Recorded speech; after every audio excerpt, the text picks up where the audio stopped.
السلام علیکم فرینڈس، امید کرتی ہوں آپ سب خیریت سے ہوں گے۔ اگر آپ ہمارے چینل پر نئے ہیں تو ہمارے چینل کو لائک، سبسکرائب اینڈ شیئر کریں۔ آئے اپنی کہانی شروع کرتے ہیں۔ نیشا پور ایران کا قدیم شہر ہے جو خراساں کے صوبے کا صدر مقام تھا۔ وہاں ایک سوداگر تھا جو خود کو نہایت عقلمند سمجھتا تھا۔ وہ شہر شہر گھوم کر اپنا تمام مال تجارت فروخت کر دیتا تھا۔ اسے جب کاروبار میں نفع ہونے لگا تو دوسروں کے مقابلے میں کامیاب انسان سمجھتے ہوئے اس نے خود کو عاقل کہلوانا شروع کر دیا اور لوگ اسے اسی نام سے جاننے لگے۔ عاقل کا اصل نام نصیر الدین تھا۔ وہ مال تجارت کی صورت میں نادر و نایاب اشیاء لاتا تھا۔ دیکھنے والے ان چیزوں کو دیکھ کر حیران رہ جاتے، منہ مانگے دام دے کر خرید لیتے تھے۔ ایک دن وہ بازار میں بیٹھا اپنے دوست سے باتیں کر رہا تھا۔ ایک چڑی مار اس کے قریب سے گزرا جو گا رہا تھا، سونے کی چڑیا جادو کی پڑیا، بجتا ہے گھنٹا دیتی ہے انڈا۔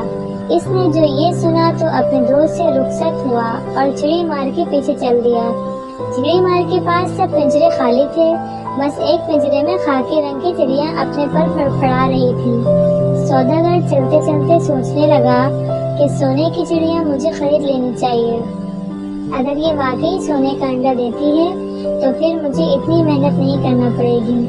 اسے خیال آیا بچپن میں اس کی دادی اس کی ماں کو میکے جانے پر کہا کرتی تھی، تم کیا سونے کی چڑیا ہو جو میکے چلی گئی تو میرا بیٹا غریب ہو جائے گا؟ تو گویا سونے کی چڑیا ہوتی ہے۔ بس اس کی یہ خواہش تھی کہ کاش اس کے پاس وہ چڑیا ہو۔ چڑی مار کو روکتے ہوئے سوداگر نے کہا، بھائی یہ کیا واقعی سونے کی چڑیا ہے؟ یہ تو عام سی چڑیا لگ رہی ہے۔ چڑی مار نے اسے اوپر سے نیچے تک دیکھا اور جان گیا کہ کوئی بیوقوف شخص ہے، وہ امیر ہونا چاہتا ہے۔ اس نے یقین دلایا، بھائی چڑیا نہیں جادو کی پڑیا ہے۔ 14ویں رات کو جب دور کہیں گجر بجتا ہے تو یہ سونے کا انڈا دیتی ہے۔ اس چڑیا نے مجھے امیر کر دیا ہے۔ میرے گھر میں اب تک 10 انڈے دے چکی ہے۔ میرے ملک چلو، وہاں میرے بڑے شاہانہ ٹھاٹ باٹ ہیں۔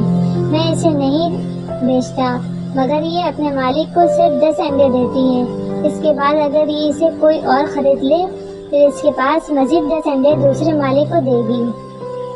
چڑی مار کی باتوں کو سچ سمجھ کر سوداگر نے وہ چڑیاں خرید لی اور اپنا سب کچھ چڑی مار کو بھیج دیا۔ چڑی مار اگلے روز بازار میں پھر کسی کو نظر نہ آیا۔ سارا مال و دولت گھر بار ایک چڑیا کی عوض چڑی مار کو فروخت کر کے سوداگر چڑیا کے پنجرے کے ساتھ ایک جھونپڑی میں رہنے لگا۔ دوستوں نے اسے بہت سمجھایا کہ اس نے گھاٹے کا سودا کیا ہے اور دھوکہ کھایا، مگر سوداگر کا کہنا تھا وہ بہت سمجھدار ہے، وہ کبھی گھاٹے کا سودا نہیں کرتا۔ تم دیکھنا مجھے کتنا فائدہ ہوگا۔ سوداگر کو بس 14ویں رات کا انتظار تھا۔ آخر وہ رات بھی آ گئی۔ سوداگر بہت خوش تھا کہ اس کی چڑیا آج سونے کا انڈا دے گی۔ پوری رات جاگتا رہا۔ چڑیا پنجرے میں کبھی سوتی اور کبھی فڑفڑاتی رہتی۔ آخر صبح ہونے لگی، گجر بجا اور سوداگر سو گیا۔ جب اس کی آنکھ کھلی اور وہ پنجرے کے پاس گیا تو پنجرے میں انڈا نہیں تھا۔ وہ سر پکڑ کر بیٹھ گیا، بہت پچھتایا اور اس نے سبق سیکھا، غیر ضروری خود اعتمادی، غرور و تکبر کبھی کبھار انسان کو پچھتانے پر مجبور کر دیتا ہے۔